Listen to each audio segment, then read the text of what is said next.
జై హింద్, జై హింద్, జై భారత్.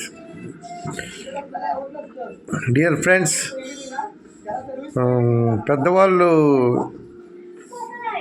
ఇంట్లో ఏదైనా సమస్య కానీ విషయం కానీ మాట్లాడుకుంటుంటే చిన్నపిల్లల్ని బయటికి వెళ్ళమంటాం, లేకపోతే వేరే రూమ్లోకి వెళ్ళి కూర్చోమని చెప్తాం. ఎందుకు చెప్తాం? చిన్న సింపుల్ వర్డ్.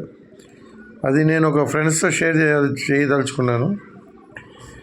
ఈ రోజుల్లో జరిగేది ప్రతిదీ చిన్నపిల్లల రేపు కాబోయే తరం భావి భారత పౌరులు వాళ్ళు మంచిగా ఉండాలి, ఈ దేశం పట్ల భక్తి, గౌరవం, దేశభక్తి పెరగాలని చిన్నప్పటి నుంచి స్కూల్స్లోంచి ఎందుకు మన టీచర్లు, ఉపాధ్యాయులు అందరూ చెప్పి అలా నేర్పబట్టి ఈ రోజు వరకు మనం దేశభక్తి మన నరనరాల్లోనూ ఉంది. కొంతమందికి ఉండొచ్చు, కొంతమంది చూపించారు, కొంతమంది చూపించబో మనసులో ఉంటుంది.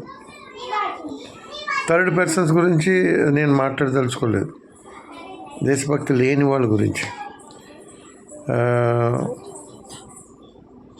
అయితే ఎందుకు అంటున్నామంటే ఇక్కడ సొసైటీలో ఏం చేసినా అది చిన్నపిల్లల మీద ప్రభావం పడుతుంది. అదే నా భావన. అందుకని ప్రతిదీ మనం ఏం చేసినా పెద్దవాళ్ళు మన వెనకాల గురించి ఆలోచించాలి. విద్యార్థుల గురించి ఆలోచించాలి. అది దృష్టిలో పెట్టుకుని ప్రజలు ముందు తరాలు మనం చేసే తప్పు మనం ఆలోచించి 100కి 100 సార్లు ఆలోచించి ఏ పనైనా చేయాలి, ఏ మాట అయినా మాట్లాడాలి అనేది నా భావన. అంతే. ఇప్పుడు జరిగే డిస్కషన్స్, ఈ స్త్రీల విషయంలో జరిగే డిస్కషన్స్ అన్నీ నేను ఇదే ఒకే మాట చెప్తున్నాను. మన చిన్నపిల్లలు మీద దుష్ప్రభావం చాలా చూపిస్తుంది. ఒక పెద్ద ఆవిడ్ని ఒక తక్కువ వయసున్న అంటే మగవాళ్ళు చేసే ప్రవర్తనని కొంతమంది మంచిగా ఆలోచిస్తారు, కొంతమంది మోస్ట్లీ ఇది స్త్రీ పురుషులు భగవంతుడి సృష్టి అటువంటిది.